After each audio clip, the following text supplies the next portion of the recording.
able to hear me? I'm just waiting for the go-ahead from our tech person. Okay, tech person says we're back. All right, so in case you didn't hear me before, welcome everyone and thanks for coming to our event. This is Black Against the Wall, Black Life and Death, a virtual protest against state-sponsored violence during COVID-19 and beyond. This event is being put on by Black Lives Matter Women's in BLM B-Town. And the presenters today are all going to be members of the BLM B-Town Core Council. The purpose of the conversation today is to talk about how we got where we are, what the state of Black life and death is right now in the United States, and some visions of a new future. A lot of folks have made the comment, we don't want to go back to normal. People are asking, when do we get back to normal? When do we get back to normal? A lot of Black folks, we don't want to go back to normal. So what does the new world that we're looking for look like? What are we imagining? So this is the conversation that we're going to be having today. Thank you for joining us.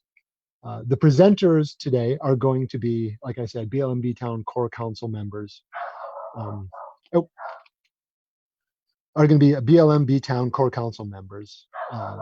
Me, I'm Martin Law. We're also going to be hearing from Jacinda Townsend, Jada B, Renee Rashid, Lauren McAllister, and Amrita Chakrabarti Myers. We're going to start the program today with a short reading by Jacinda Townsend. It's an excerpt from her novel, James Loves Ruth. And she's going to be reading a couple-minute excerpt from that book now. Jacinda?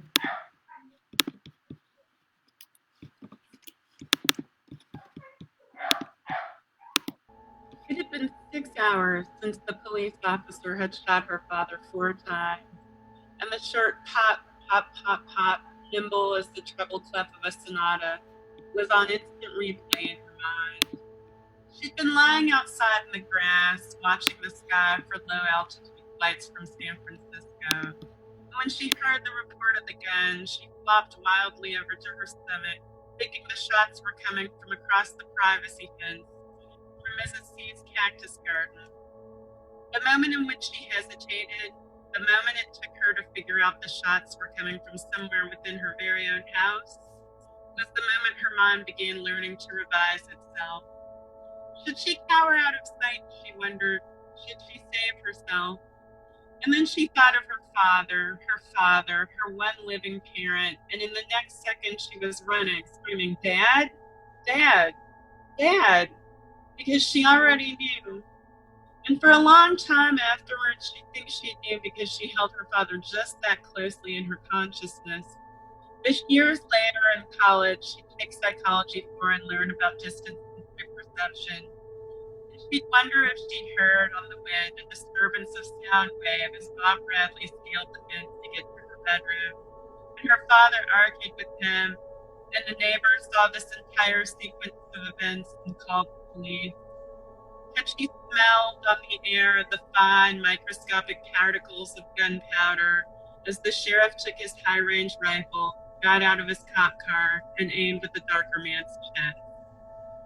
By the time she ran through the back door, through the kitchen, through the living room, and out the front door, her father was stooped in the driveway. He wore his favorite shirt, the white one with intersecting purple, green, and gray stripes, the shirt she liked to think of as graphing paper. She could see the circles of blood breaking more and more of the 90-degree angles the stripes made, spreading across his shoulder like the sample stain in a whiskey commercial.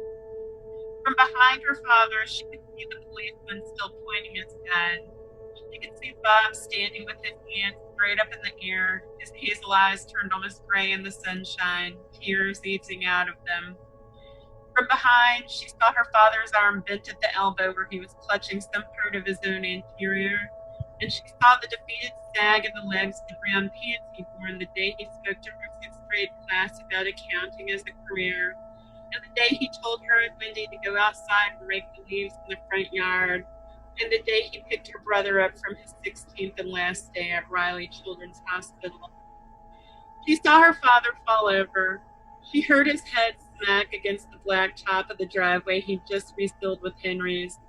She saw the blood fly out of his mouth, little droplets of her father's heart turn to beads of airborne liquid. Time slowed then, in a way she'd always be ashamed of, and it wasn't until she heard the crackling voice on the cop's car radio that she screamed. She ran to her father in big gulpy steps, but then there came 3 cops ricocheting against her chest before she could even touch him. They wrestled her to the hot asphalt alongside her father, and someone clicked open a pair of handcuffs. Someone sat on the back of her legs and wrenched her shoulders backwards, and even as the pain shooting through her spinal column blocked out almost everything else, she heard the second metallic click of the handcuffs they were fastening on her father. His face was a foot away from hers. "Dad," she said, or thought she said. "Dad, I won't let them hurt you anymore." But then they were dragging her to the cop car, dragging her before she could even stand. So that first her knees and then the toes of her tissues skidded against the pavement, the sidewalk, the street. She tried to kick, and when she couldn't, the scream came. And then they were shoving her in the back seat of the cop car that smelled of corn chips and stale vomit. Female officer telling her, "Better watch that little head, nigger." And then she saw from the back seat, through the windshield, her sister Wendy, who'd been upstairs working on her Kim 2 model, shoved into the cop car ahead of her. She saw 2 cops handcuffing Bob Bradley while a third took his statement into a mini recorder. She saw a 4th officer unwinding yellow tape from a roll, and nowhere did she see an ambulance. "Did one of you motherfuckers call 911? She asked the cop driving her. But the cop just told her to watch her mouth. She asked him 5 more times, and never would he answer her, and then they were off, far across town in the police station, which she'd never seen. She and Wendy were hauled out of their respective cars in some sort of synchronized fashion and taken to 2 different interrogation rooms, and she wasn't uncuffed until she vomited from pain, and they were held for hours upon unkind hours. There was no clock in her room, but she saw the passage of time because she became hungry, and it felt inappropriate to say so. She was thirsty and thought she might die if she didn't get water. She asked for it. The policeman chuckled and flashed her a cold stare. She had to pee. She told him he was a son of a bitch and she would piss right there in his chair. He told her to be his guest. She doubted she'd get a change of clothes, and she didn't want to give him the satisfaction. She held it. A fat, bald detective with the mustache of a pervert entered, walked across the polished yellow concrete floor in eager taps, and asked her about her encounters with Bob Bradley. She spilled all because she was 16 years old and unsure of what else to do. She entertained the superstitious hope that each detail might, like a Catholic novena, right some physical wrong that had been done to her father. Thinking the detective then owed her something, she asked whether her father was still alive, was told, "That's not our concern here." Thank you.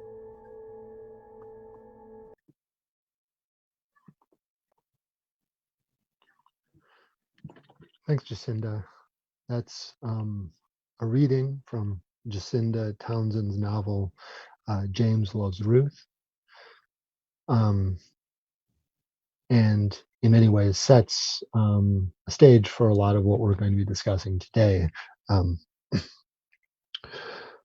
The first thing that we want to, so the next thing we want to do is have just a brief moment of remembrance. Part of the exigence for what we're doing today is the ongoing attention and response to the lynching of Black folks by police around the nation. And so we want to take just a moment to remember some of those who have recently lost their lives to state-sponsored violence. And so Renee is going to lead us in a brief moment of remembrance. Liberationists, abolitionists, freedom fighters, beloveds, today we are holding space. We are holding space for those who have become ancestors before their time, for those who have been persecuted by the state, for those that have died in the hands and the knees of white supremacy. We come here tired, exhausted, but renewed in the spirit of our community, of our resilience, of our shared purpose to be in this war for the liberation of our freedom. We honor these new ancestors by holding and calling their names and holding space in between breaths for those whose names we do not even know to call. Drayshawn Reed, Breonna Taylor, Tony McDade, George Floyd. Let us send them into love and light as we pull down their strength to prepare us for the journey ahead and be fortified in the light of our ancestors. As we continue participating in this project of liberation. Ashe.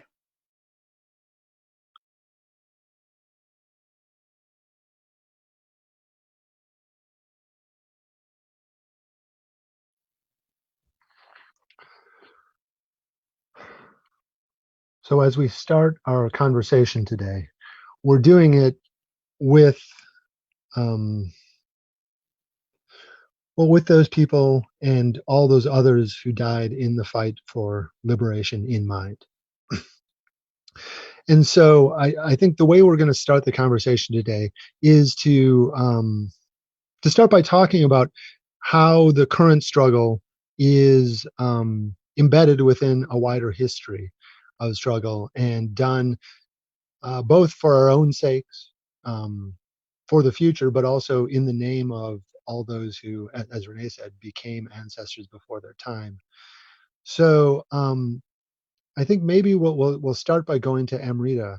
Amrita, do you want to give us a brief contextualizing statement of the last 400 years of struggle? Again, we can't talk about everything today, but what we're trying to do is just have a little bit of a conversation, and then after that, others can kind of jump in as they feel moved. So, Amrita, can you start us off? Sure. Thanks, Martin.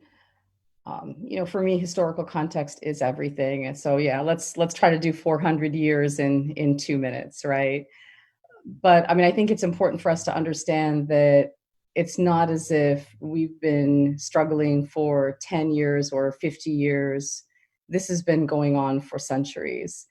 And we know that there were rebellions on board transatlantic ships that Black men and women, African men and women were rebelling in the castles and in the forts, actually, before they were even transported onto those transatlantic ships. We know that if you were to drain the oceans, that the ocean floors are littered with the bones of the ancestors, because so many of them, that's where they reside, because they were thrown overboard because they resisted, they committed suicide, they rebelled, and that's where their remains are, and they never made it to the shores of this so-called New World. We know that in the North, we forget about the North when we talk about slavery. We know that in places like New York, there were constant fires set by enslaved people. Arson was a huge problem in cities like New York and Boston because enslaved people were constantly trying to get free. That's why there were curfew laws in cities like New York, because they feared Black people being out on the streets after dark. We know that in the South, that's where the slave patrol rose up, because they didn't want Black people out after dark, because Black people out after dark was dangerous, because they considered Black people being out after dark that we were going to be committing treason, that we were conspiring to rebel, that we were always going to be up to no good. Not only were we other people's property, we were a threat to white people's property. right? We know that stop and frisk comes right out of the slave patrol.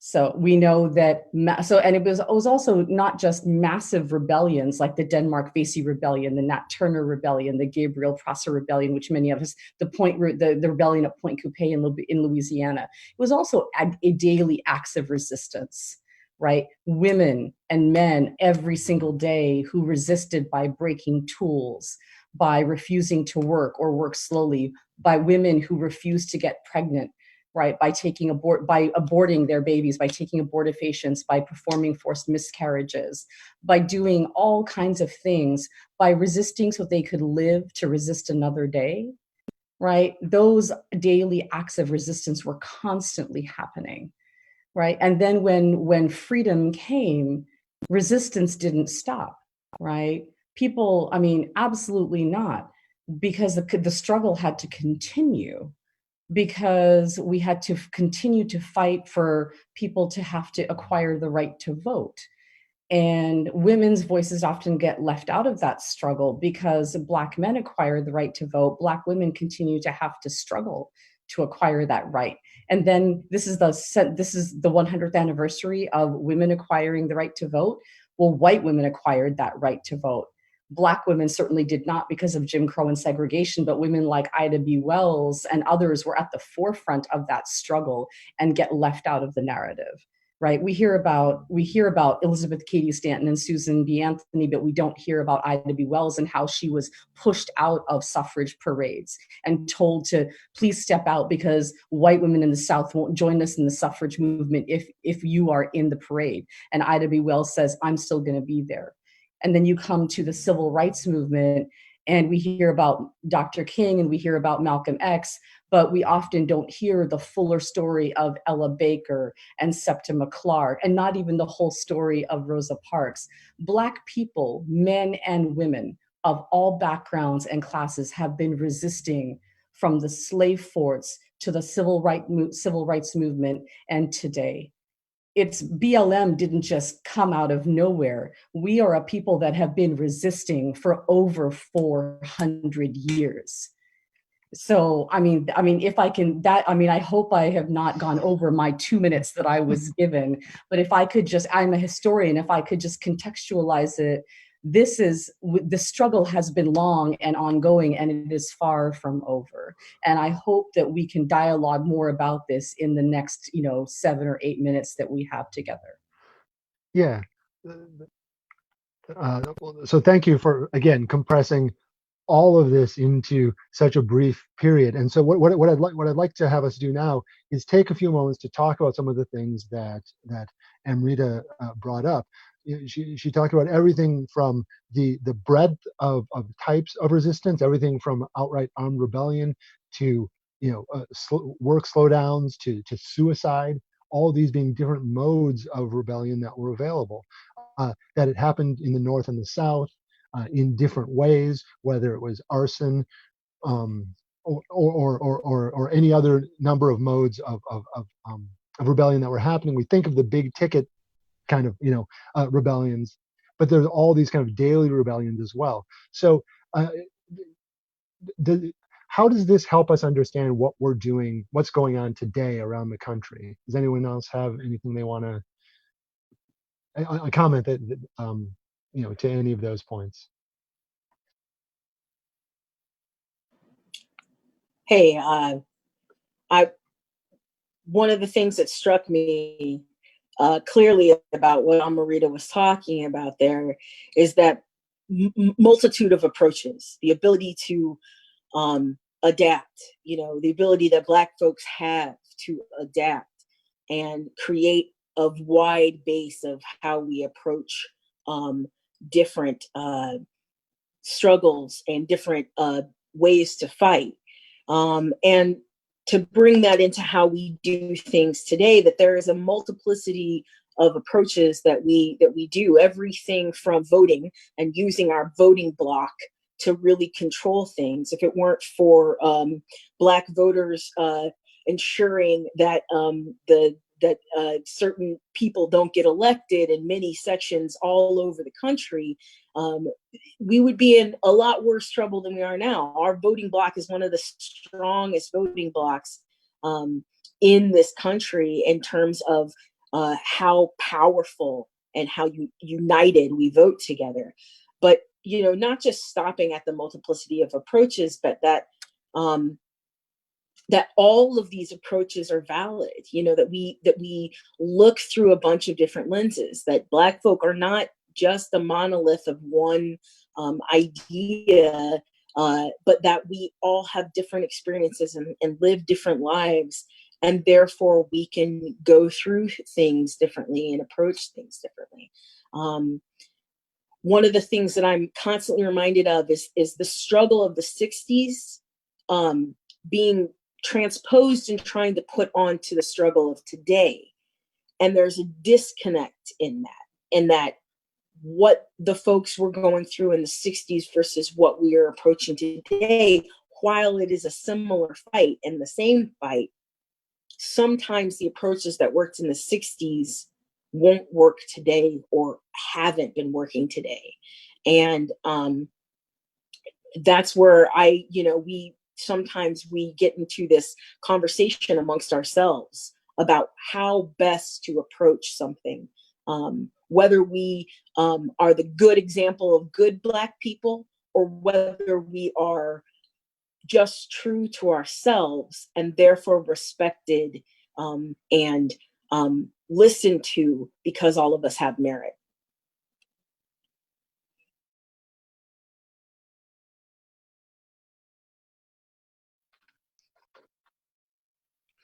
Yeah, this discussion of the the necessity of diversity of tactics certainly is going to be something we come back to as well, and is part of any, I think, sustained struggle, is that it has to adapt over time.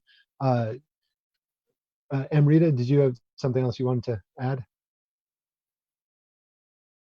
Yeah, I was just gonna completely agree and say that, well, one, I completely agree that participating in the political process is really important.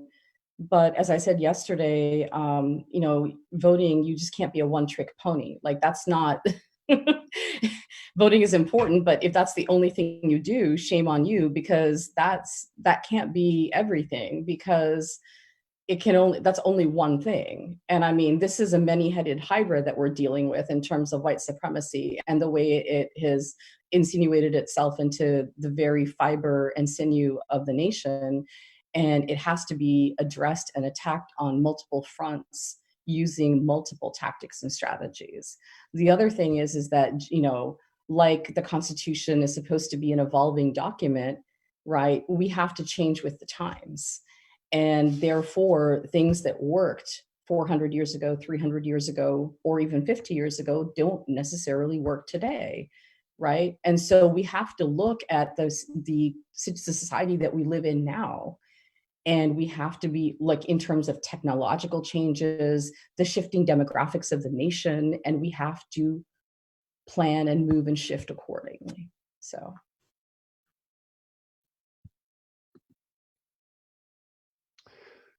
Well, one of the things that I think is, goes along with any discussion of a multiplicity of tactics, whether it's within a kind of given historical moment or over the broad term. And that's something we again, both Amrita and Jada brought up, is, how do we even think about the movement, the moments that came before, in the context of what's happening now? How does that sometimes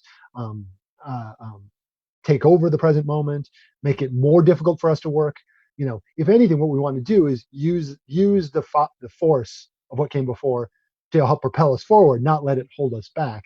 And one of the conversations that very often leads to that is very often used to undercut contemporary movements has to do with the notion of civility in protest. And we can all think of 100 examples that we've just seen in the last week, I'm sure, about what the right kind of protest is, what a proper protest is, what a civil protest is, as opposed to whatever other term people want to use. And so, do we want to? Can we talk about this notion of civility in protest just for a moment? I think Jada had, yeah. See Jada's hand. So Jada wants to kick us off with that, and then if others want to jump in, we'd love to hear from everyone on these.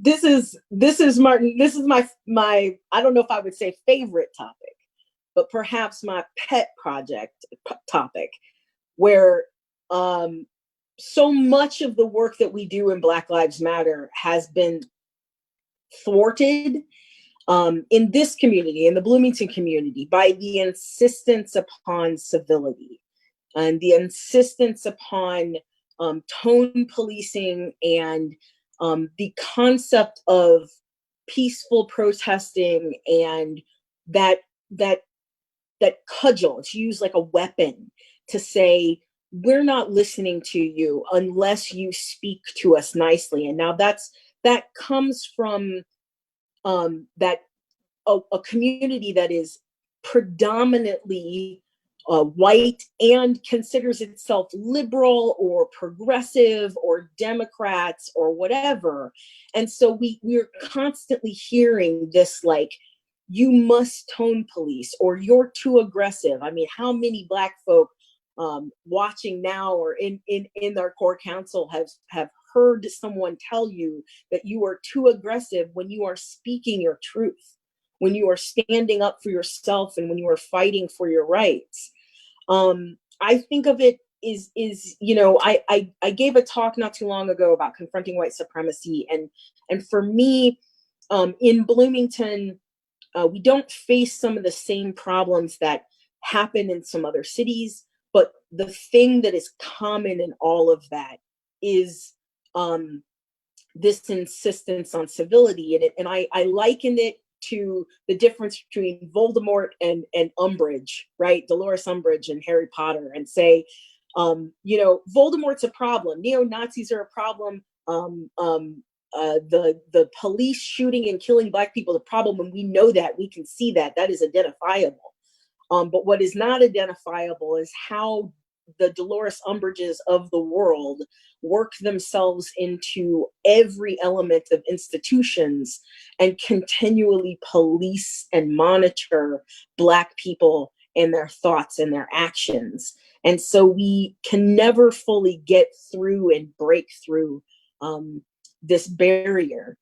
And it factors into the nonviolent protests, concept versus police violence, the insistence that Black people quietly and respectfully ask people not to kill them.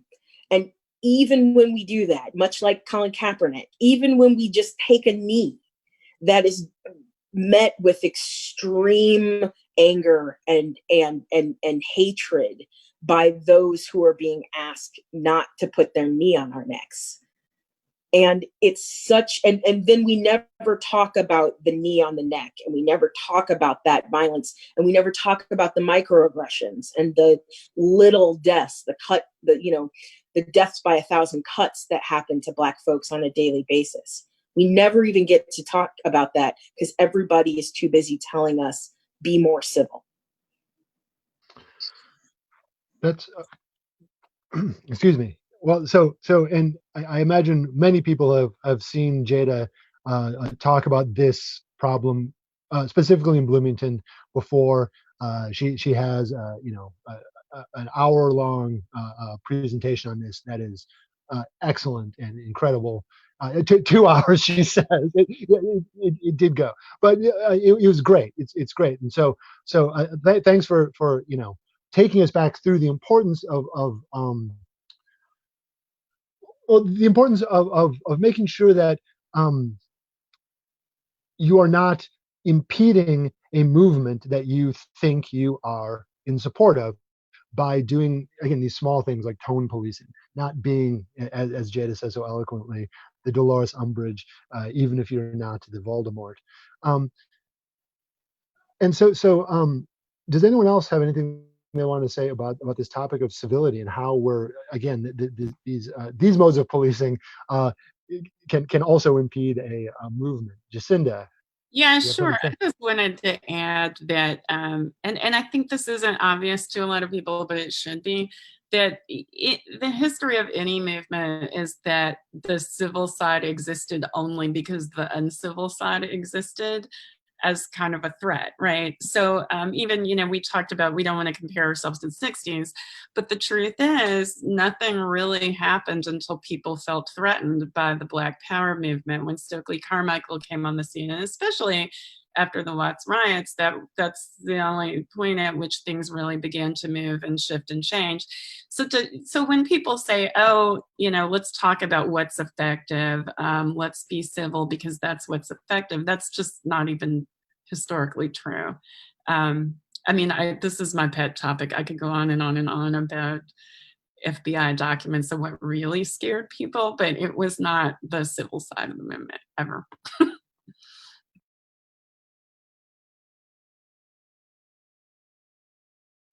Yeah, this is. Oh, did I see another hand? Renee, did you have something you wanted to say on this? That's Lauren.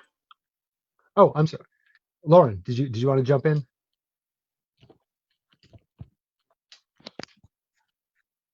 I think you're muted, Lauren.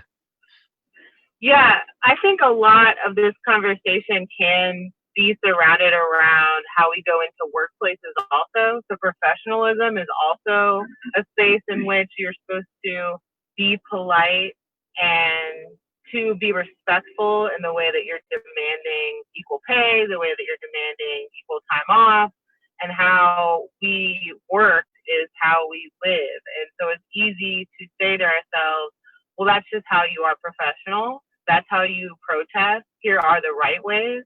And I think what I'm hearing from Arita is that all ways in which you're resisting have value.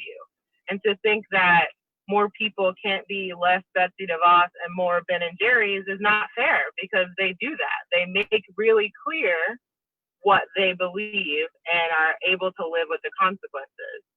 That is how to use privilege, to not fall into line, to not be polite and respectful of oppressive authoritarian regimes, to in fact step out of line and to be explicit in the way that we support Black people. Yeah, that's a good another really good comment, that there's privilege involved with civility, and that's another thing we need to always bear in mind. Um, there are more hands on this for sure, and I want to make sure that we have enough time to talk about some of the other topics, because I think that this is a topic that kind of, again, all of us have a lot to say on. So we'll stretch this one just a little bit. So Amrita, you have another comment on this? Yeah, just a really brief one, which is that what really is very, to me, insulting and frustrating is when white people weaponize Martin Luther King and use that in this entire debate about protest and peace and civility, and keep inappropriately using King's quotes. And I'm like, you need to keep Dr. King's words out of your mouth, okay? And let me just tell you that y'all don't talk about him except for MLK Day. You don't know nothing about him and his full history. You certainly don't talk about King after a certain point in his evolutionary process. I'm a historian, so let me just say this real clear. But let me just also talk about protest in general, okay? Because I've been working on a piece, and let me just be really, really clear, because it doesn't matter how we've protested, we've been told our actions were wrong. Because as far as white America is concerned, there is no right way that Black people or their allies can protest racism. It don't matter if you pray or cry, sit in or march, sing or say Black Lives Matter, block traffic or take a knee. At the end of the day, Black folks are just supposed to shut up and die. Let's just be real clear. The spectrum, we've tried the spectrum, and it really don't matter. It don't matter how we protest. White people don't like it. And yet, Yeah. Dylan Roof gets a burger on his way to prison after he shoots 9 people at prayer in Mother Bethel Church in Charleston. So let's just put this into perspective about how we protest versus how white folks get treated in America. Yeah, and so we're coming back to this point that again, we have tried all of the different modes, and that the current protests, again, all the current protests, whatever form they're taking, need to be understood within that broader context. There's nothing we haven't tried yet, and all of these protests are done for the most part with knowledge of that past. We're not doing this in the absence of knowledge. We know what we're talking about. And Jada had one more comment on this, on this topic. Jada. Well, it kind of relates to, you know, our next topic too, but it brings up the question of what people are really asking when they want to know if we are being civil or peaceful. Because, you know, much like has already been talked about the fear of slave revolts, about the fear of Black people joining together and the power in which that actually has, is that liberation, that anti-racist action will at some point in time spill over into violence. And so the question is about whether we are using our Black bodies as a tool of violence against white people. And that's what the fear is based in.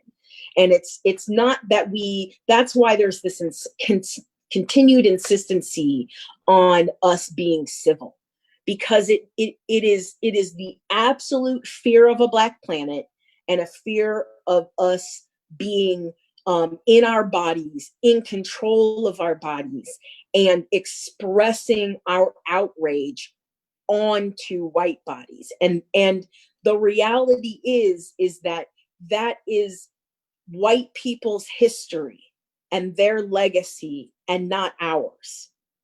It is not ours. We did not create that. In the words of the young woman who spoke so eloquently and her video went viral, we learned violence from you. And the reality is that we have never met their violence with the same level of violence. It has never happened in the history of the world. Black people have never reacted to slavery and violent beatings and rape and forced marriages and you know, all of the crazy stuff that has happened to us over the, you know, history of the world. We have never met them with that same sort of violence. And in fact, so many of us have met them with the, I will embrace my abuser and forgive them.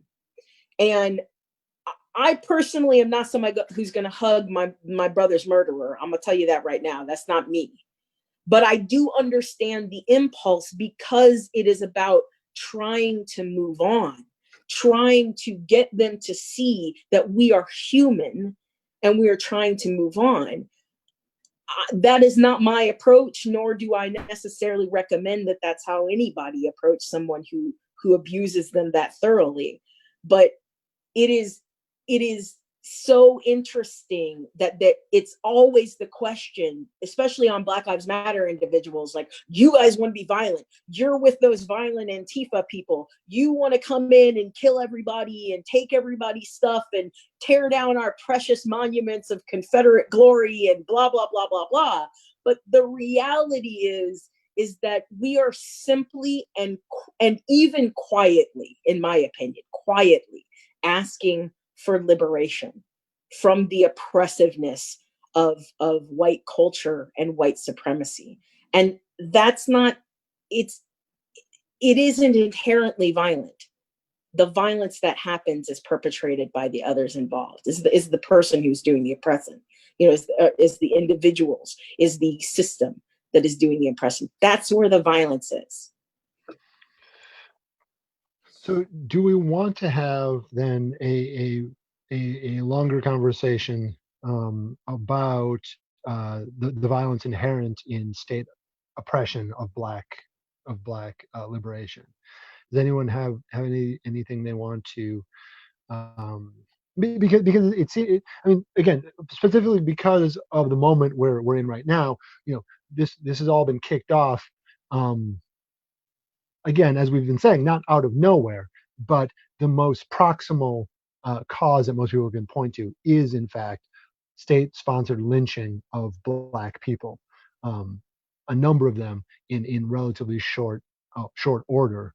Um, so does anyone have any comments kind of specifically on that, on the role of police and policing in the violent repression of Black liberation?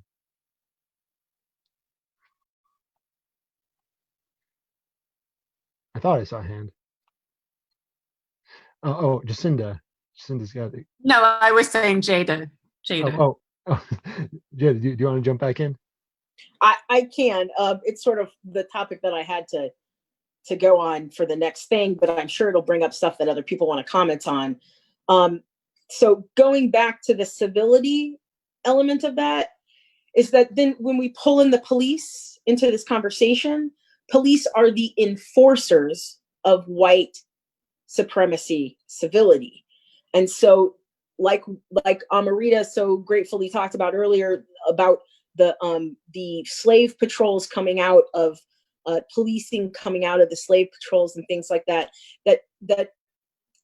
are white liberal and white supremacy societies adherence to the rigidity of law and order, of police informed law and order, and philosophy and methodology connects deeply to white supremacy. They're the key element in maintaining white supremacy. White liberalism and white supremacy feed into the power of the police by an over-reliance upon them to solve every problem of civility, including these Black people are in this park having a barbecue. I don't think they should be there, so I'm going to call the police. Using the police as customer service of trying to solve all of those problems. And then when the police do enter those situations, because of the nature of police, they overreact, and the nature of white supremacy causes these other things to happen, where you get police in close proximity with Black people and a murder happens. But it's that they're the final step in maintaining civility amongst Black folks. And I think Renee perhaps had something to say. Oh, sorry, I'm sorry.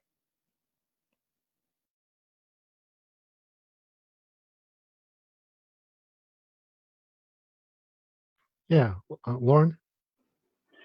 Yeah, reiterating that in the way that we relate recent events with the county council about deciding whether or not to unfreeze a hiring freeze to hire another deputy during COVID exemplifies how there is a constant drive to continue using the police, the sheriff department, to make sure civility for white supremacy is involved. Because civility, you already imagine some white guy in a waistcoat or something. I don't know why. I don't know why we think that those two things go together. Well, here's why. The cops tell white people, this is the world in which we could live in if Black and brown people would just calm down.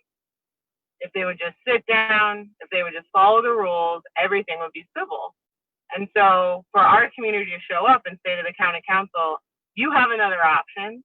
You don't have to continue this practice during a hiring freeze, for me was a moment of acknowledging the privilege that he would even ask during a hiring freeze to hire someone moments before we're having any kind of action in the street.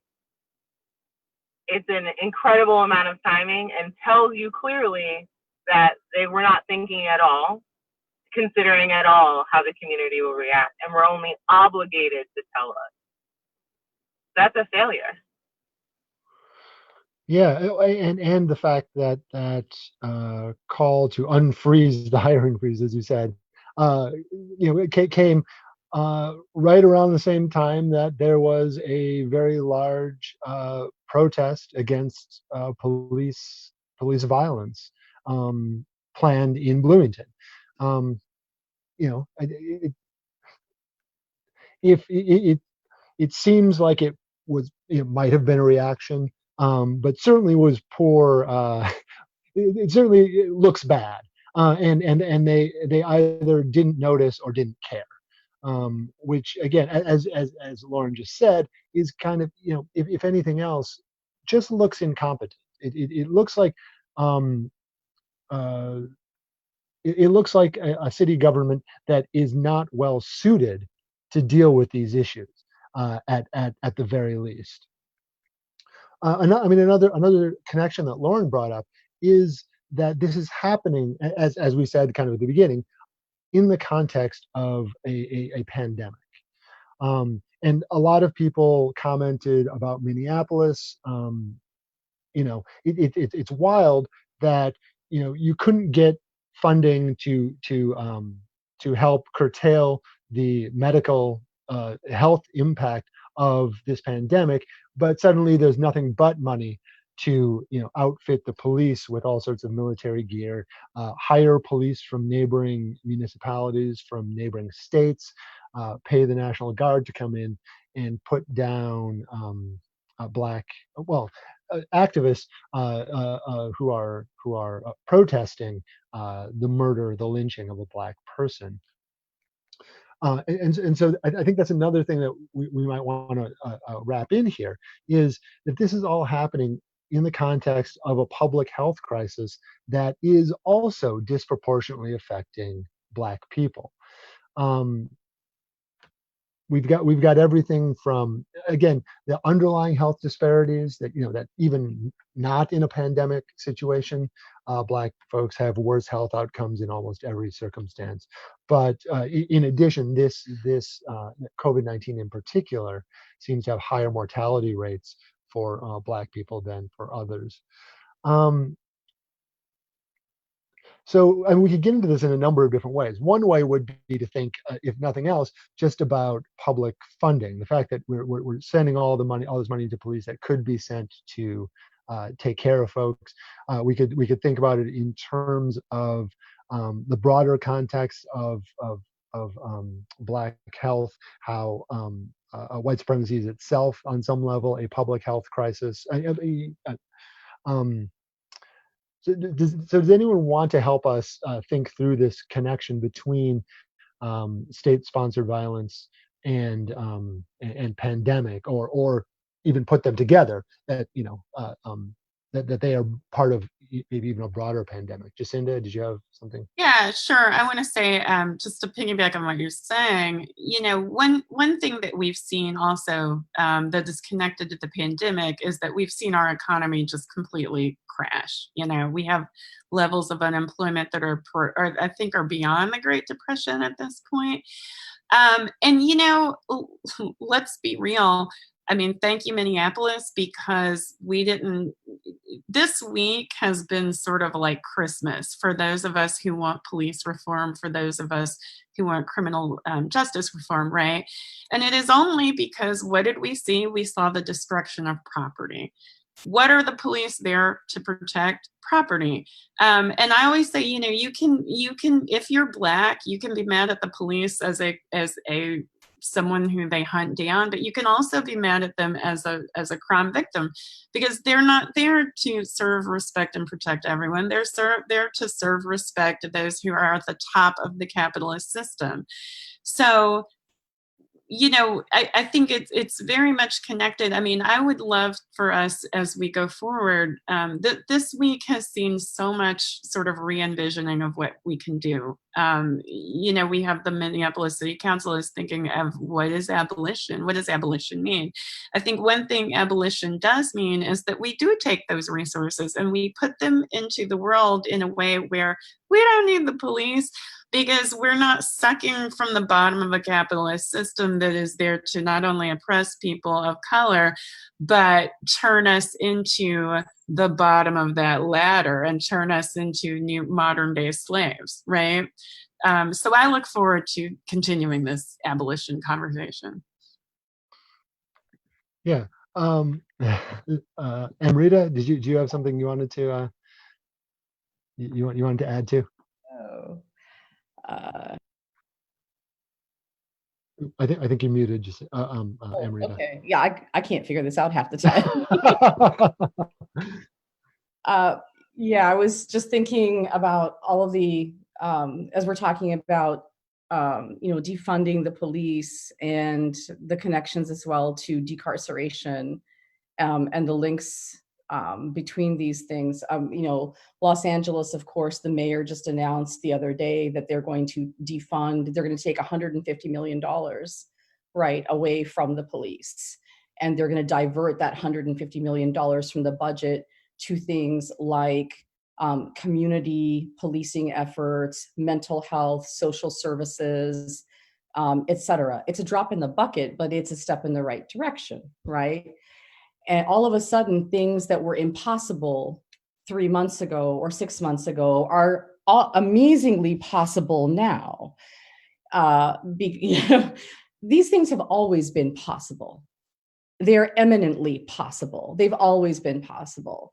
And I mean, it's when we're talking about defunding the police, we are talking about taking things out of the budget from certain places and then putting them into social services, mental health, funding drug treatment facilities, mediation.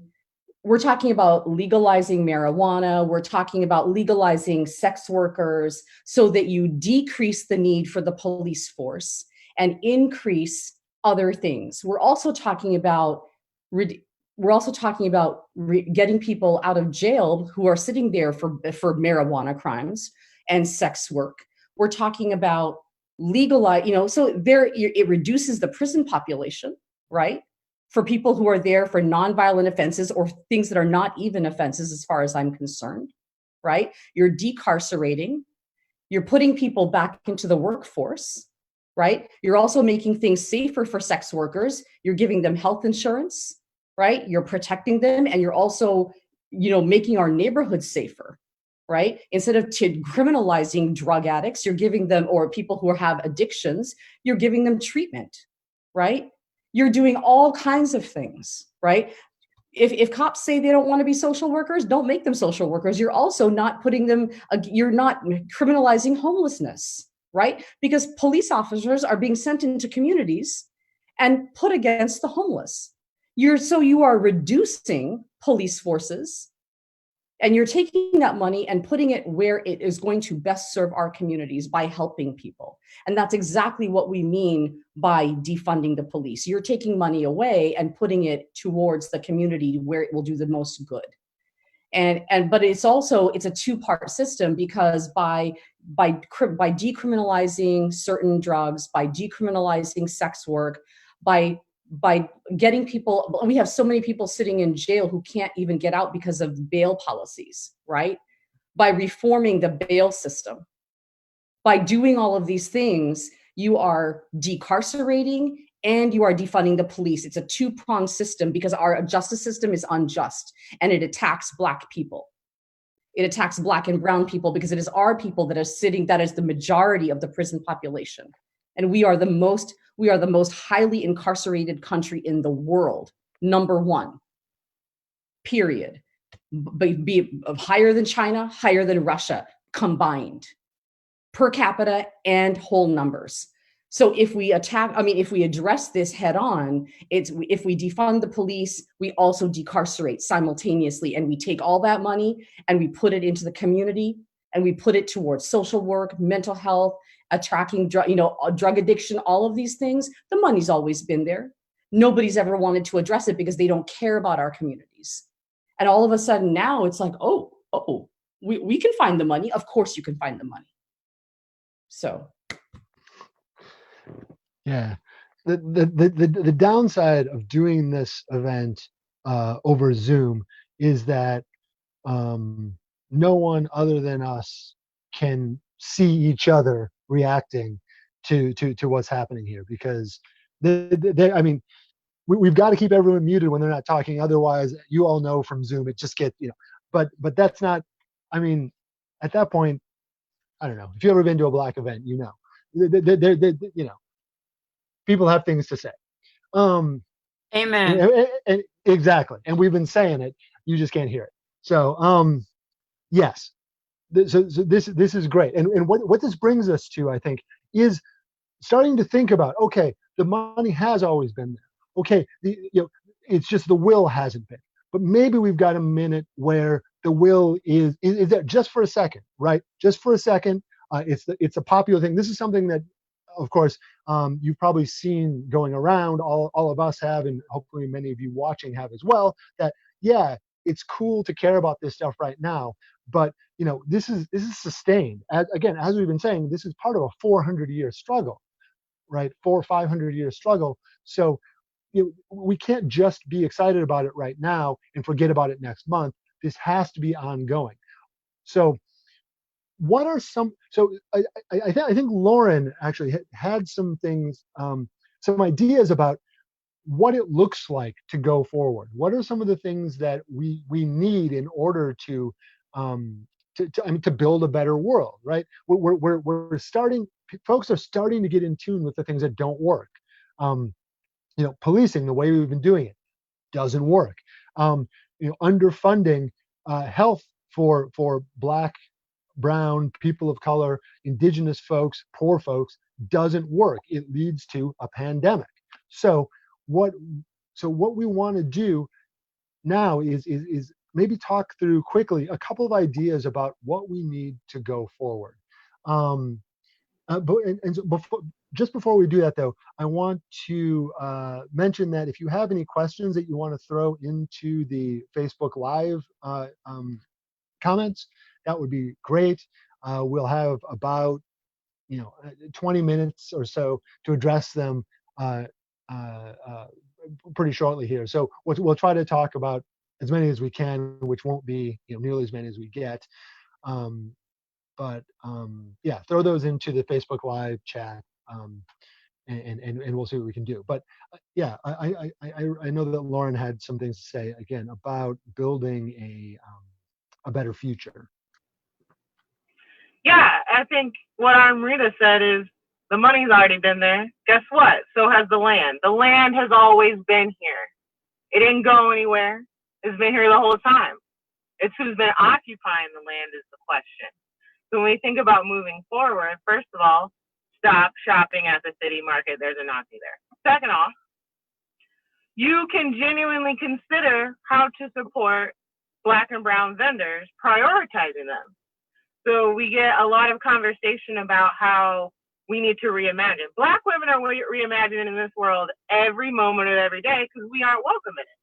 So we've been I'm daydreaming constantly about how this community can better serve itself by prioritizing the Black and brown people in it. So when we consider how to move forward, where I intersect most passionately is about farming. It's about land reparation. There's all kinds of national organizations that talk about doing it individually. We're talking about creating a national network of land that will be turned over willingly as a healing practice. So we've got hundreds of thousands of acres that were stolen over this period of time. We've got 99% of them being inherited. There are groups who are coming to folks and saying, instead of passing it down to your family, why not give willingly and freely to the support, prioritization, and feeding Black families by giving us our land? Give it back. It was never yours to take, and now you have a debt to the people who gave you food and continue to do so. And how can we as Indianans do something about that? There are programs that will allow Indigenous folks to come in and do ceremony on land that white people have stolen. There are programs that My Farm in and of itself will start where we're asking white landowners to give us space to grow food for free. That's the plan. So when we consider how land reparation, money reparation, body reparation, right? Because that's where the health comes in. To me, COVID and white supremacy are one and the same. Nobody believes it's real, and it's killing me. So part of it is that we have to accurately address how to heal the body, the land, the minds of Black people from white supremacy. how do we continue to protect those bodies, to continue to protect the land that some of us individually are trying to acquire, and to leave. Recently, I was in the garden. I said to myself, I'm trying to leave Jasper all the topsoil possible. Not a parking lot, not buckets in my apartment, tillable, arable land for the next generation. And that's what I think we all could do together.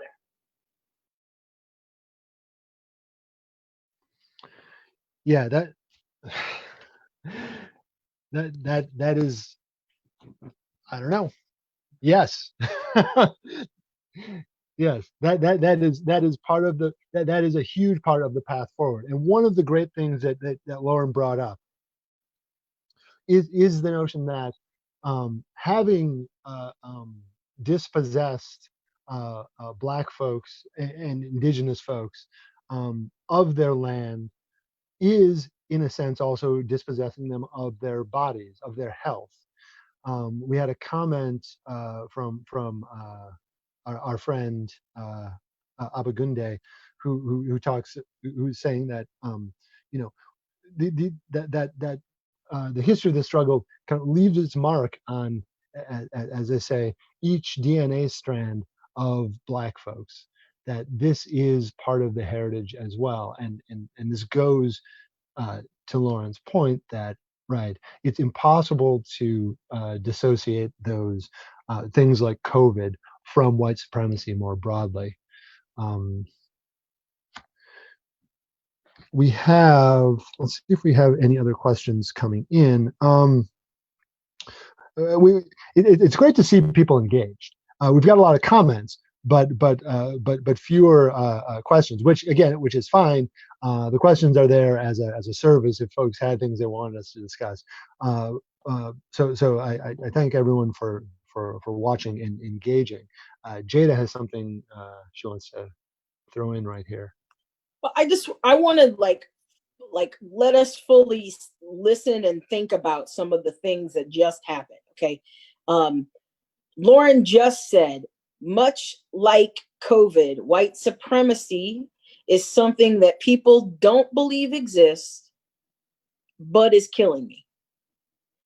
And when Amarita was talking, she was talking about using those funds that usually go to war machines and the oppression of Black people and putting them into the community. So often in this conversation, when we talk about defunding the police or abolishing the police or abolishing the prison systems, abolishing those structural things that people think are that, and I'm going to be real honest with you, Black people and white people, okay, I'm saying that, think are so integral to our society that they don't think about that there are other options of how to do things, that we've created one option. It doesn't work for everybody. And in fact, it is specifically designed to hurt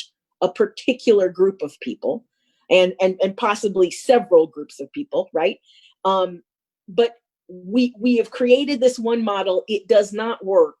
So now that it's not working, how do we tear it apart and put in place things that do work? And Lauren is giving you a good example. Amarita and Jacinda gave you good examples. The other examples that I'm going to talk about a little bit is about Afrofuturism and thinking about what it is to create a society not based on white supremacy. That we're taking a society and we're changing it to talk about taking the knowledge that Black folks have and putting it into the future as future plans for the world. And that goes for every element of our society, taking capitalism and not replacing it with Black capitalism, but creating a new form of ways to exchange goods and services to each other without killing other people in the process, without incarcerating other people in the process. And so in in the multiverse, in a world of infinite possibilities, the fact that we consistently only come up with yes or no, this one or that one, is an insane way to be, when there are multiple opportunities every day to think of infinite possibilities for how to perform everyday actions.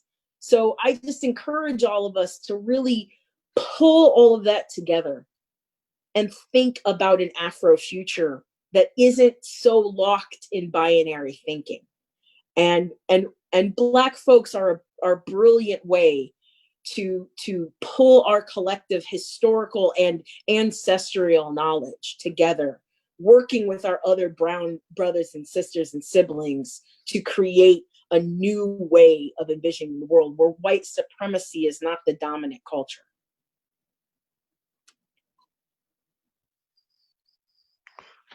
Yeah, yeah, and I think that really brings us to again where we were trying to get today was, again, where did the current state of affairs come from? It's, situated within a much broader context. Um, what is the state of it now? And what can we look for going forward?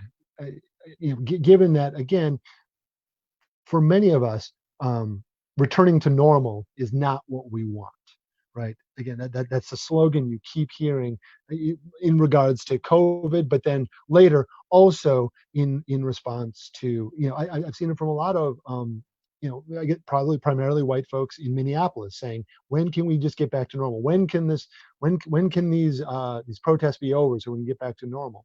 And right. So one of the things that all of the people who spoke today have put so eloquently is that we're not looking for normal. We're looking for something new. Normal hasn't worked for 400 years. We need something better than what we have been given for the past 4 centuries. The last 4 centuries that have produced the necessity for response anywhere from objection, protest to outright rebellion. We have a few more things we wanted to talk about, and so again, this is the other difficult part about doing this remotely, is that the timing doesn't always work out because we're getting a lot of questions now, and we're kind of getting to the point where we need to wrap up. So I'm going to try to just hit one or two of these. Some of them we're going to hit in our closing comments. We're going to be ending. We're going to be ending with some resources that we'd like you to consider. So we have questions like, hey, where can we send, should we send money somewhere? Can we do things like that? And we'll hit you with some of that at the end. But some questions have to do with sort of practical concerns over how we can best respond to what are we looking at here? How best to respond to much more situated and mundane problems in the political realm. So things like, for example, a lynching bill that can't be passed because there's some opposition. We could also think more local. Just for context, in case people weren't aware, the U.S. Senate had put forth, a bill to make lynching illegal. I guess there is not a federal bill. There never has been a federal bill, and it was held up by a few Republicans. But we can also think about more local things. Where local government or local policymakers are getting in the way sometimes of the sorts of changes we might want to see. And so, does anyone have anything they want to say about how best to push? Again, ultimately, we're not looking for policy changes. We're looking to remake the future. But in the, as we're working toward that, sometimes these kind of little political policy changes are the things we need to do. Does anyone have any comment on, what they see as ways of responding to regressive political policy, um, on the way to these futures? Anyone wants to jump in? Yeah, Amrita. Okay, so am I unmuted? Yeah. So one of the things that I was really just so incredibly struck by and moved by during the COVID crisis was how quickly mutual aid groups grew up all over the country, including here in Bloomington, to deal with the crisis. And that's really collectively how Black and Brown folk have been working forever, right? I mean, that's how we've survived. If you look historically at African American history, right, mutual aid societies, I mean, that's how we've gotten by. That's how we've been burying our folks forever, because that's how we had to do it in terms of being able to have funerals and being able to like do everything. So it wasn't a surprise to me, but it was just amazing to me. And I mean, right here in Bloomington, I mean, the People's Community Market is just such a beautiful example of that. And I can't just stress enough how everybody needs to be going to the market. But that brings me to this conversation of what we need to be doing locally. Because, I mean, we've been saying it for over a year, and I'll just say it again, that the city market needs to be done, right? The city needs to divest itself from the market. It needs to be a grower-run cooperative. Anybody who is still purchasing from the city market needs to boycott that market entirely. BLM has long called for an entire boycott of that market. And if you are still purchasing from that market, you are supporting white supremacy, because there are open neo-Nazis vending at that market. You need to be purchasing from the People's Community Market, which is run by women and people of color and Black folk and amazing people. I mean, there are people on this call who have helped to get that market up and off the ground and running, people like Lauren, people like Jada and others. I mean, that is an amazing, I mean, that is exactly one of the things that we need to be doing. Is we've been working to try and get that market, to get the city out of the market and to get that market turned into a growers collective. If you are still supporting that market, you are supporting white supremacy, full stop. And I mean, they can say it's about free speech, they can say whatever they want, but that is white liberal racism in practice on a day-to-day basis. So to me, if we want to talk about, local action, local policy, that's it right there. I mean, I can't say it any more plainly than that. So, I mean, I'm going to turn over. I mean, I know other people have other things as well, but as far as I'm concerned, we could talk about the Bearcat too, because I mean, as far as I'm concerned, that was a shady deal. That is an incredible example of militarization of the police. It's $250,000 that is far better spent in our community, that could be turned over to social services to help the homeless in our community, because Bloomington has the largest homeless population in the state of Indiana. So, and we have seen how they have been pushed out of People's Park, how they're terrorized and moved from place to place to place. So what could we do with $250,000 to help with mental health and social services, to help those who don't have secure housing? Because we've seen what happened during COVID and how people in the community, again, came together in terms of mutual aid to help those who didn't have secure housing during a global pandemic. Because how can you self-isolate when you don't have anywhere permanent to reside? So that's what I would say, is that the Bearcat needs to go and those funds need to be used to help the community. And we need to make sure that the city market goes down. Yeah, great. Yeah, so we've got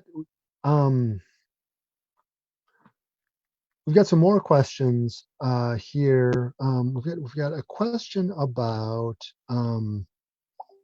Oops, now I've lost it again. Not the ideal format, but we're getting used to it. So we've got a question about. I'm going to read this because I think it's asked really well, and I'm interested to see what people want to say about it. The question starts with a comment. There is no normal. After trauma, if one attempts to return to normal, there will only be more traumas. This is why 400 plus years, this country cannot move forward. They're always seeking a return to the civil, in quotes, the past, the comfortable. This does not exist. We also have to address trauma at this time and healing. How will BLM B-Town address some of this? How can the healers who are interested in this work assist as a community and help us move forward? I mean, this is a huge question, but also one that I really like. So, does anyone want to talk a little bit about, what does heal, if there's no return to normal, what does healing look like? Oops, Jada. Well, I was also, I'm monitoring the chat too, so I saw that question, and my immediate response is to think about some of the programs that we have been doing and that we're continuing to do. And I'm gonna hop back on the concept of the People's Market and working in conjunction with the People's Market, not only because I'm on the board for the People's Market, the planning committee for the People's Market, but also because food and food security is and access to food is one of the easiest but like meaningfulest ways to add that level of healing. Food is just, I mean, literally healing. And we have just started a new partnership, and we're going to mention it again later, but a new partnership with the People's Market to take some of the funds that have been generously donated to us. And I want to pause for a second and give a special shout out to Hopscotch Coffee, because they have been matching donations. They've been putting up a digital tip jar, but they've also been matching donations. And today they just sent $1,800 to us as a match donation. And I just want to praise them for that and thank them for that. But we're taking some of that money and on a weekly basis purchasing from the People's Market and bringing that food directly to the Black community. And we are also sponsoring boxes, and that's a key part of working with the People's Market, is that they have a sponsored boxes program where you can purchase sponsored boxes, and then we donate those sponsored boxes to those who are in need, and they can request them from us. We have a hard time always meeting those requests because we're not getting enough donations in. So BLM is partnering with them to help ensure that we can raise the level of donations that we have to give out, and also ensure that Black and brown people are having access to that food as a priority. And that's a new partnership. We haven't fully fleshed it out. We're not really fully up and running with it yet, but that to me is that, like, trying to address some of that healing and taking part in that. And I know that many of us are thinking about healing. Maybe we're thinking about healing in other spiritual ways too. But a lot of what we do is really try to address some of the needs that are not being met in our community. And we've been doing, donation drives and things like that, but we've also been doing the hard work of some of the political aspects of talking to our council members, city council and county council members, of getting to the heart of the matter and supporting people who are being marginalized by the system at large. And I've seen in our chat that Brandon Drake has joined us, and I just want to give a special shout out to Brandon, and give him some love and support, and let other people know that if they are experiencing problems in their workplaces, and they're Black and brown people that are experiencing problems in their workplaces, we can also be a resource to help you achieve the justice that you need. So one question that came up a few times had to do with, and so my had to do with workplace dynamics. In a place like Bloomington, in particular, it seems like it would be pretty easy for responses to it seems like sorry, trying to read the chat at the same time I'm talking. I'll stop doing that. In a place like Bloomington, it seems like it would be pretty easy for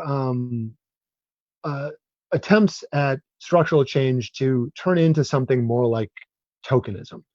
And so I think this speaks on some level to the necessity of ongoing transformation.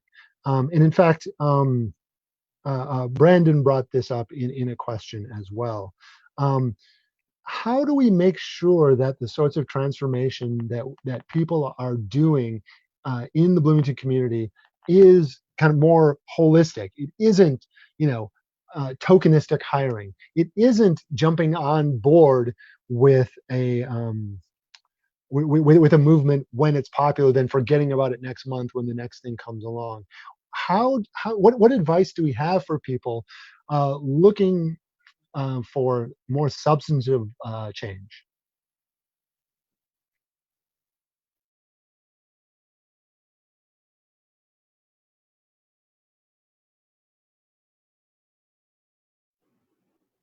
I can speak to that really quickly. Great, thanks, Lauren. I attend the Indiana Black Expo conference every year. It's also hosted by IU Education. They spend the entire day talking about ways in which we in the classroom, we in the community, and we as leaders can continue to train ourselves, retrain ourselves, and reimagine how we're showing up. That's one resource. I think for what I'm passionate about in terms of land and reparations and healing in that space, it's important that we realize you can't solve everything on your own. And so taking direction and leadership from the Black and brown people around you as a non-person of color is one way. But if you are in a scenario in which your professionalism is questioned, where you cannot actually move up or forward, that is a conversation that's much larger than your boss getting trained. It's about the systems that they're not allowed to move through to help you elevate. And so I think it's important that we understand that the system can meet the individual. And so we need to see that the healing isn't just one by one, it's also a structural re-examination of what healing can look like. Prioritizing students on campus, prioritizing employees is one way, but how are you prioritizing and healing in the work that matters to you? So when we consider how the resources that we'll give you is one way, another resources is about tokenism by Janelle Glass, but really the work is both. It's doing individual work and then met with this, when you meet systemic work, knowing who and what networks to direct your energy to make larger change. And can I add to that? So I think like one thing that we've all been talking about a lot this week is that, yes, there are these alleged good apples somewhere, but the fact that the good apples aren't affecting the system on the whole means that the system itself is a whole rotten barrel. We are, in a way, we're all cops because the system as a whole is rotten. And so, wherever you are, you need to realize that. If you're at work, you need to realize that, and you need to step in and be one of those good apples, right, who actually says, okay, how am I going to change this system? How am I going to change this whole barrel? If you teach in a school, you need to realize that that system is also rotten. Anywhere you are, you need to think about affecting systemic change, because it's not just individual, right? And it's not about learning something this week and keeping it to yourself. It's about impacting a whole system.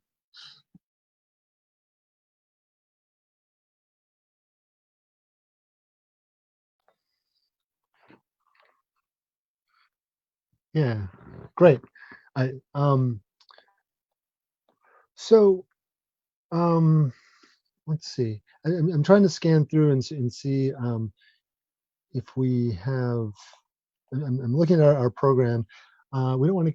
We said this was going to be an hour and a half, and we're at that. But we started a little bit late, and if folks, if the rest of the panelists can stick around, you look at, yeah, I see some nodding heads. All right, so I think we'll keep going just a little bit here. Um, um, try to answer a few more questions, and at the end, like I said, we have some more kind of action items for you all out there who are interested again in doing something, um, but maybe don't know precisely what your next step should be. Um, so let me see what I can find here. Oops. Martin, while you're looking for a question, I'm going to answer just something I'm seeing right now Okay. about donation stuff. Right, that's what I was looking for. People are asking us about donations, and we have a Venmo account that you can donate to us directly. That is what we're using right now, just to try to keep things as simple as possible. But Hopscotch, like I said, they have a donation function on their digital tip jar that they have. I know that the Owlery is also saying that if you can donate, and they will help get that donations to us. There was a question specifically about whether it would be easier to donate to Black Lives Matter or to donate or to buy sponsored boxes from the People's Market. Well, depending on what you want to do. If you want to focus your funds on food justice, going to People's Market might be a quick, just a very direct way to do food justice with People's Market. If you're donating to us, know that your donation is going into several different things. Like, we are not just our programs, but we're also donating to other people to do bailouts right now during the protests and to help other institutions. And so your money, like, let's say it goes farther. I don't necessarily know that that's like true or whatever, but it's getting broken into a lot of different projects that we're doing. So it just depends on what you want to focus on. Do you want to sponsor food, or do you want to sponsor food and do some other things? My suggestion is, how about do both if you can? And we're not talking about, dropping $200. We're talking about, if you got $5, we'll take it and we'll give it to those who need it. Awesome. All right. So I think we have probably two more questions that I'm kind of putting together multiple questions into two clusters that seem to be showing up.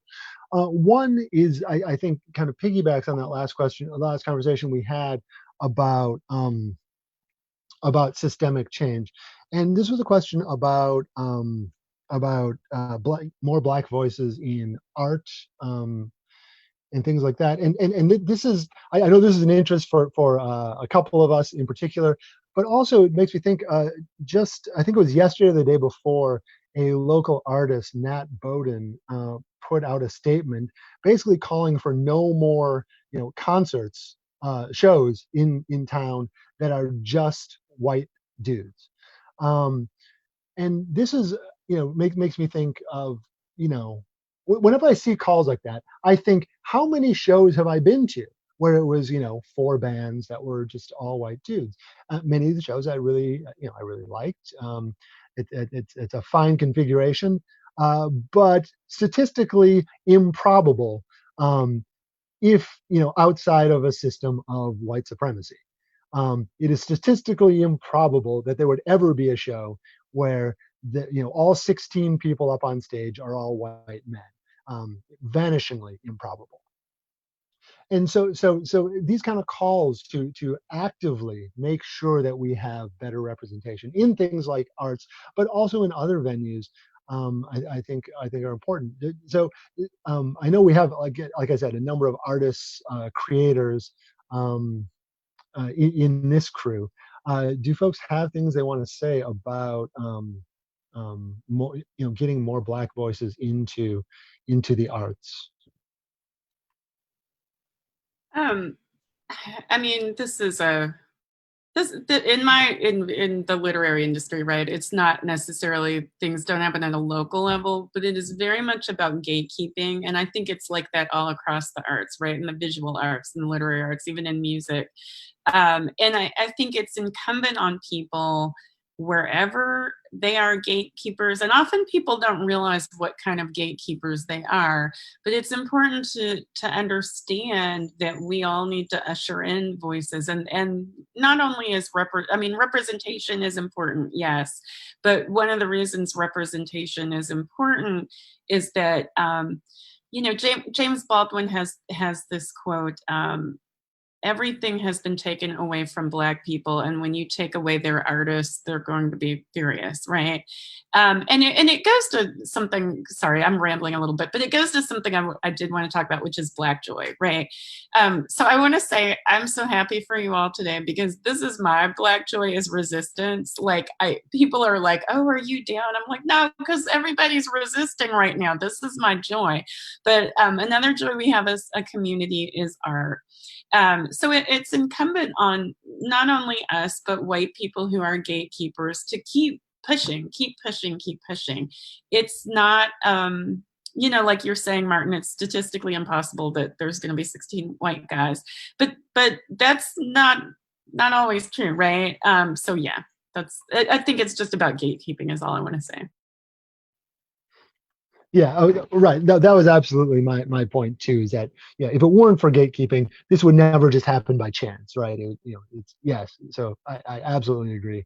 And the literary world is one that I have far less interaction with. So that's great to have that perspective as well. Like I said, I spoke a little bit about the music scene because that's the one I know. But yeah, it happens in all of the arts that the suppression of our voices in multiple venues. We could talk about the academic world as well. Amrita, did you have something you want to say? What I was going to say is that it becomes really egregious academic, literary, music, art, where what they'll do then is they'll be like, okay, we'll just have one. And it becomes equally damaging because they'll be like, well, we'll see. It's not just all white guys. And so there'll be just that it's psychologically so damaging because in every department or every theater group or every band or every symphony orchestra, one. And I'm sorry, but who wants to be Ruby Bridges in 2020?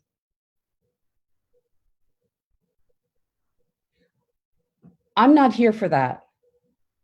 And I don't think anybody else is anymore either. So there's a danger to the statement of whoever made that question, because it's really easy for white folks to take that and turn it around and be like, well, because I've seen it done across universities. I've seen it done in so many different venues. And so we have to be very careful about how those things are implemented.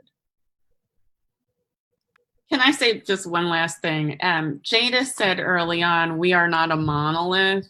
This is hugely important in gatekeeping, right? And I can think of a number of contexts, but I remember one thing someone said to me when I was shopping my first novel is, well, where is the struggle?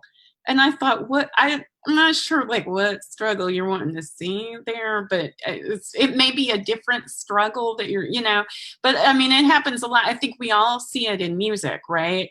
Because the biggest consumers of rap music are not Black people. So what has happened to rap is that it has become much less political. In the 90s, actually, the FBI went to people's, rappers' houses and made them stop being political.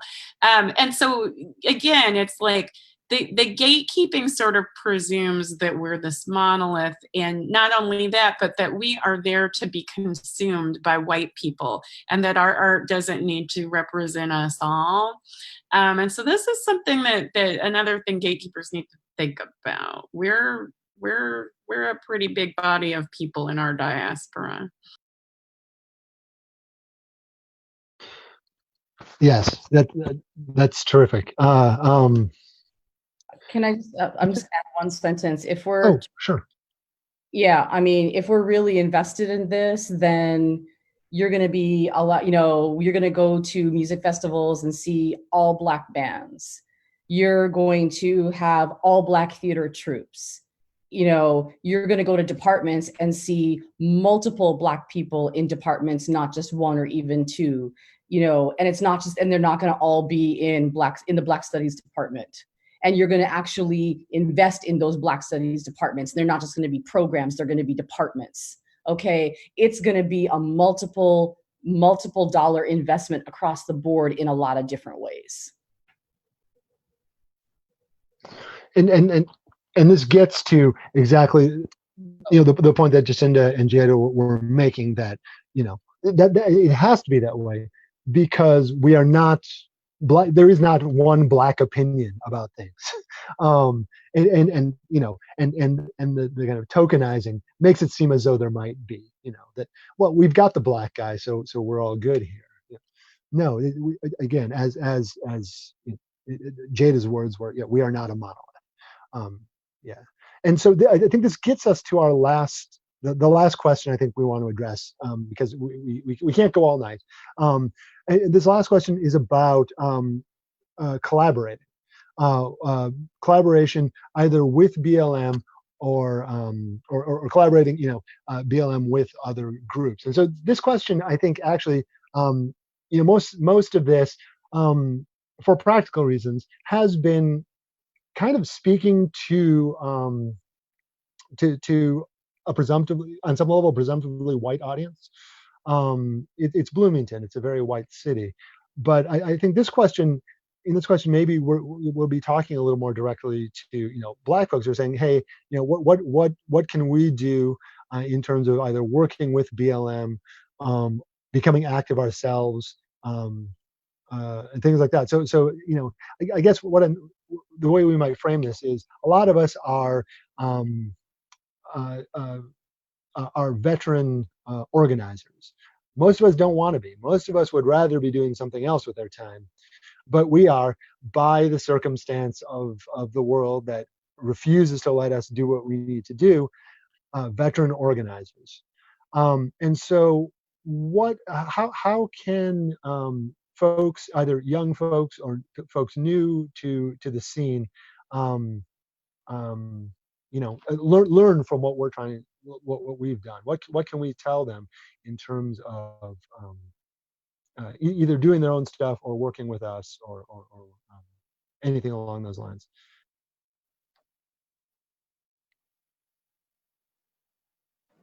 Let me hit that. We have been actively trying for a while to pull together coalitions of people to work together, and that means working together. That means we create things together. That means we sit down and go through the process of working together. We care very deeply about working agreements, and how when we work and partner with other organizations, how that is going to work actually, and what we are expected from each other. BLM can always use people to come and help us do the projects we're doing, but we always also are looking for more people to partner with us further our mission of Black Lives Matter, and not just that we matter, but we want Black lives to thrive too. And so you know, we may do another call out. We haven't really discussed talking about having a call out. It's pretty difficult right now trying to really keep COVID in mind, to try to have group meetings and things like that. So we have to kind of parcel that out in the next month or so, of how we're going to do those sorts of things. But it should be said that we as a group, as the 7 individuals that we are, we're pretty concerned about, you know, who we work with, and whether our tactics can align and benefit each other, but also how we do those partnerships. And that, is it a fair partnership? Are we all being honest with each other? Or are we being upfront with each other? Are we communicating with each other? Are we making sure that everything is above board? And that is the trick in how to work with any organizations. And we've had problems. I'm going to be real honest. We've had problems with specific white groups in town in the past who would like to dictate how we work. And again, bringing in that civility concept into that. And that actually gets into, you know, severe problems. It gets into severe problems with being able to work with Black groups. And so it means that I know that a lot of white people have been for, you know, a few weeks now, or a week or so now, have been messaging us of how can I help? How can I help? How can I help?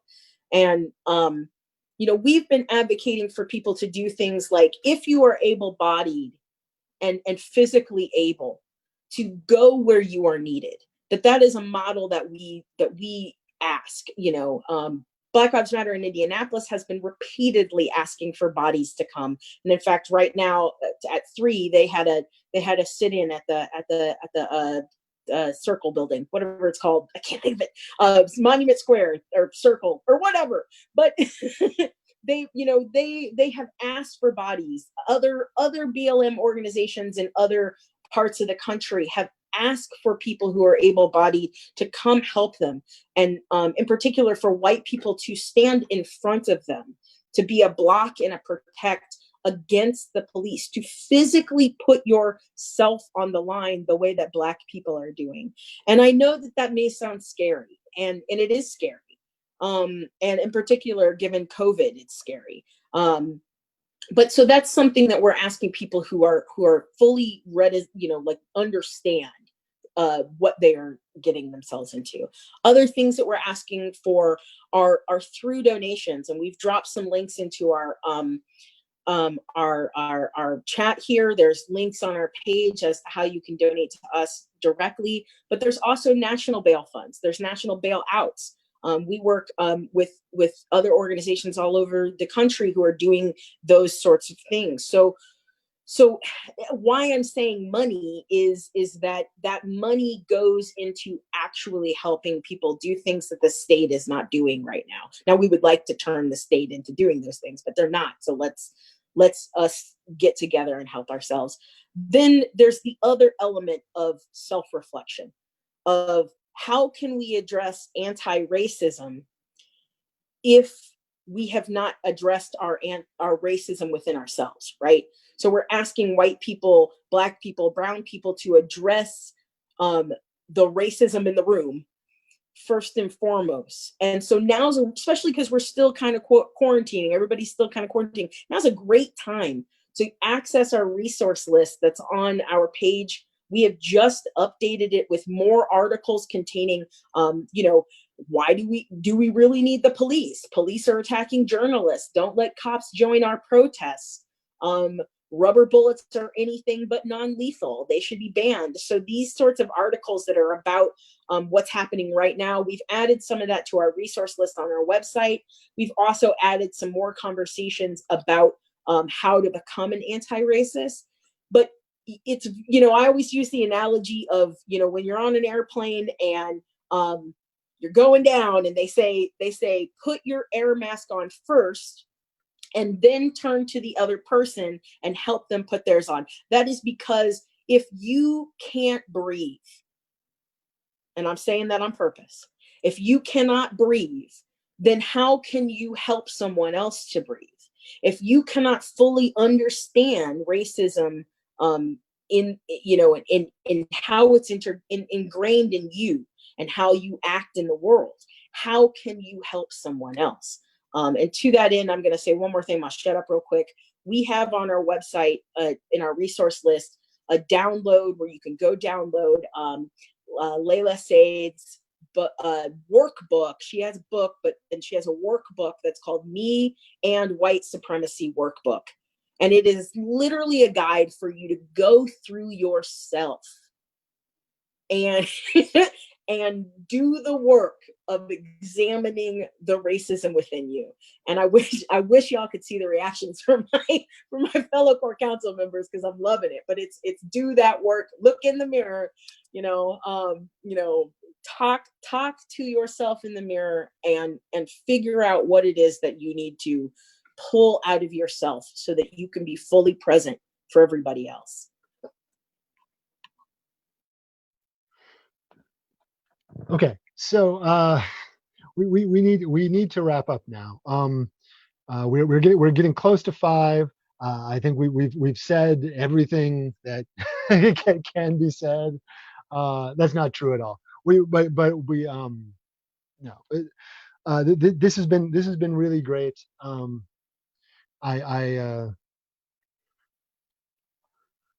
I see a lot of engagement still coming in on the Facebook Live, so it looks like you all are into this too.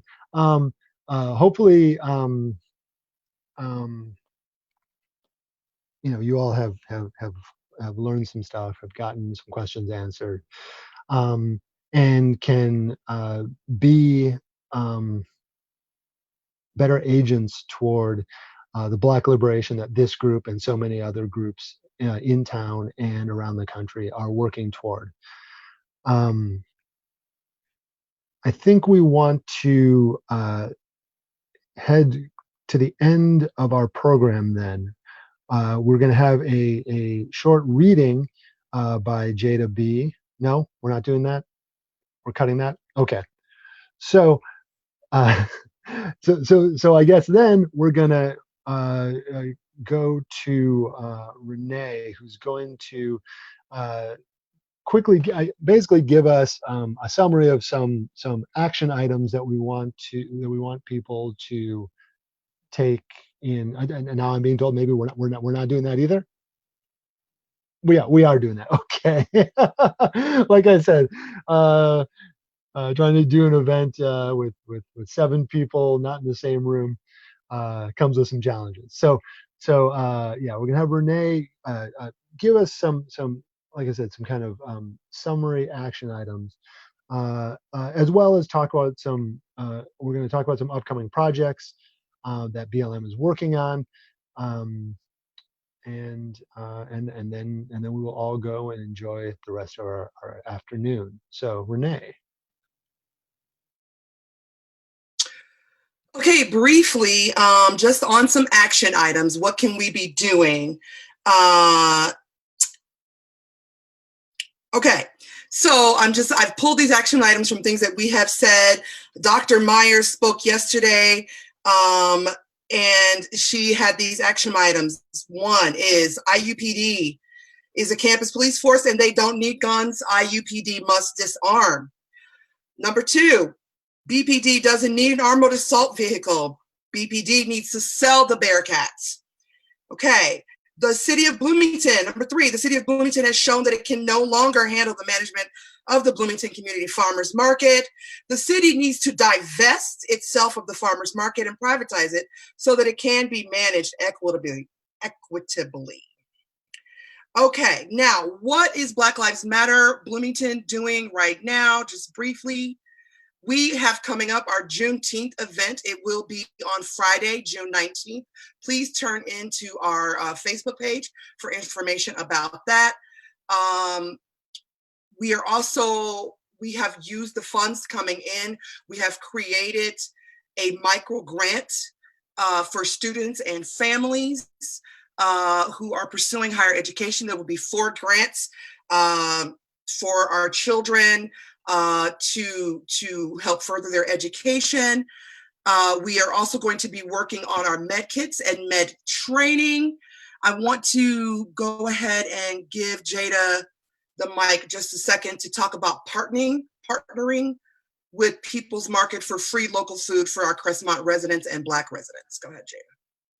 Well, I sort of said some of that earlier, but we are partnering with People's Markets to do this free local food for Crestmont's residents and particularly Black residents too. So we want to challenge though everyone who is watching to buy sponsored boxes.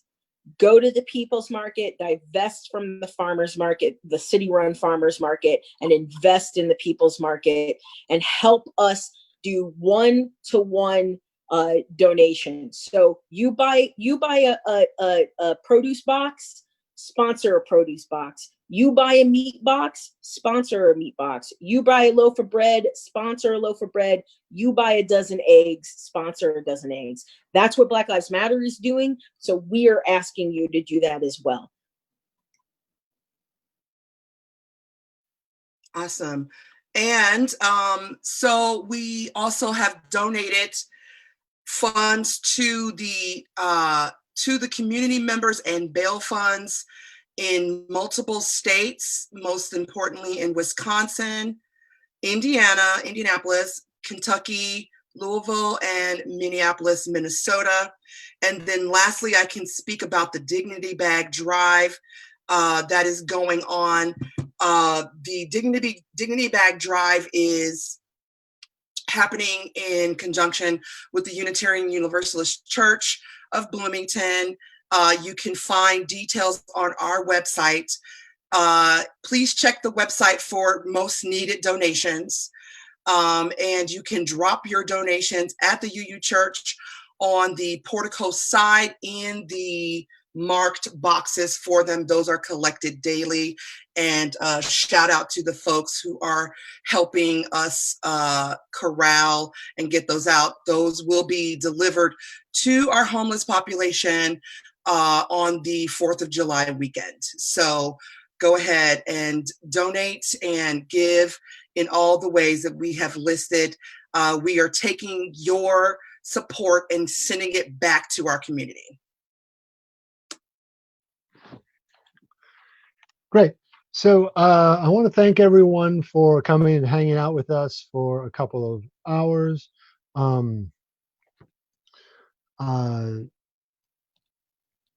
Oops, I'm missing one thing. All right. Yes, I'd like to thank everyone for watching. I'd also like to thank the core council members for participating. Jacinda Townsend, Jada B, Renee Rashid, Lauren McAllister, and Amrita Chakrabarty Myers. If you would like to communicate with us further, hit up our Facebook or our website. You can email us. And I think that's all we need. Oh, Jada, did you have one more thing you wanted to say before we go? Don't forget to share this link. Once it is posted, we'll have it available for people to view later. So after we are done going live, you'll be able to repost this and share it with other folks who perhaps missed it today, and spread the word. You can make sure you go to our website to check out our resource list. You can see previous videos that Black Lives Matter has done, and all of our upcoming projects will be listed on our Facebook page and our website as well. Thank you.